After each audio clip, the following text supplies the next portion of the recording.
Well, if you didn't catch my name's Phil, and thanks for coming. And I just drove up today I live in North County, San Diego, and so kind of braved the traffic through LA and got up here, and it's hot up here. Is it ever not hot here? Because I think I've come always in the summer, and it's always pretty. I think I'm gonna die sometimes. But it's okay. I mean, it's okay in here, I guess. It's really nice in here. But it's pretty hot outside.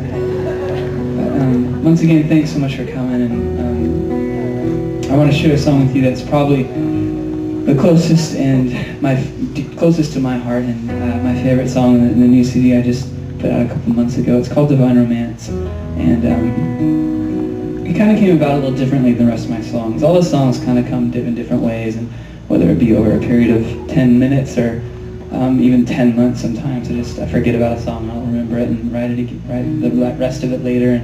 But this was one that I actually just started. I was in a church not much bigger than this, and during the sound check I just started playing these chords, and then I started humming a melody, and I just pretty much just sang the whole song all the way through, having never read it or written it before or thinking about it before. And so I told the soundman, I'm like, hey, can you spin the CD back there so I can remember this song? Can you record this really fast? And so he gave it to me, and I kind of had it in my car for a while, and I kind of forgot about it. And I listened to it a couple weeks later when I found it kind of, with like the popcorn and like the gum under my seat. And it's like, oh, what's this CD? So I put it in, and I was so profoundly blessed. And that might sound weird that you write a song and you get super blessed by it, but it sounds kind of weird to me because it's not usually how it is. But I guess some songs I write, I feel like Lord's given me the ability to put some words together and to sing it out and to play it on guitar. And so I write the songs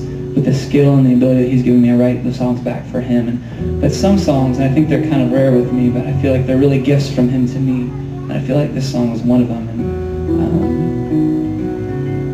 I was just so impressed, not impressed, and that I was like, wow, but impressed upon my heart with the idea that how Jesus, it never really hit me this way before, but how Jesus makes that metaphor with how the church is like the bride. And I don't know if you guys know about Jewish history. I don't think I know too well about it. And if I'm not saying it exactly right, then definitely, don't correct me, because then people probably won't buy my CD or something. But you can tell me later for next time. But I'm pretty sure they would be betrothed, like a man and a woman, from the time they were young, back in the olden days.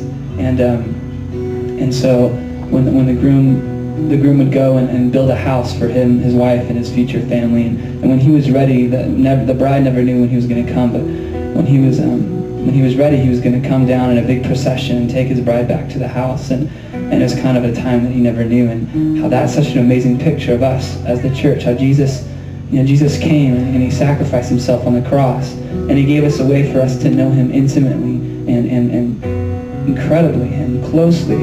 And then he's gone away for a little time, and He says, be ready, because I'm coming back for you, my bride. And the fact that that God the Father looks at us like His bride, we're not just His servants, or we're not just people, just doing His will mindlessly, but He looks at us as a groom would look at a bride. I've just had about 5 of my really good friends, 4 of my really good friends just got engaged, and 1 just got married. And it's so cool to see that whole process take place, where they fall in love, and then they make the commitment with the ring, and then you see their face when the bride comes down the aisle, and it's like it all becomes real to the groom, and you just like almost every time this is like the little welling up with tears, and the fact that Jesus would go prepare a place for us in heaven, and that He cannot wait to spend time with us and to be with us, and that He looks at us in that same way, that He just longs for our attention and for our hearts. And so that's what profoundly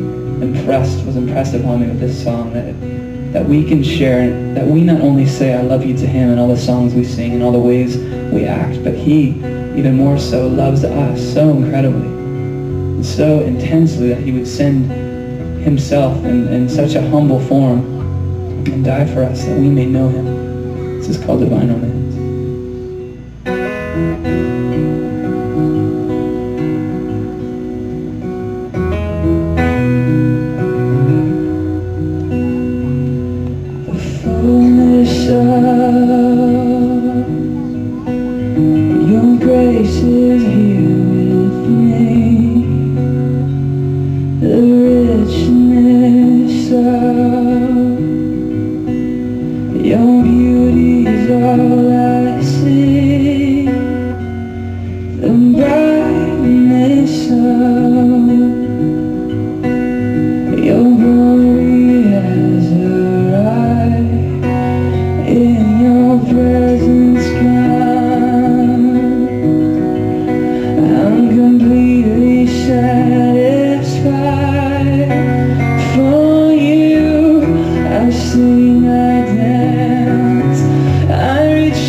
take flight.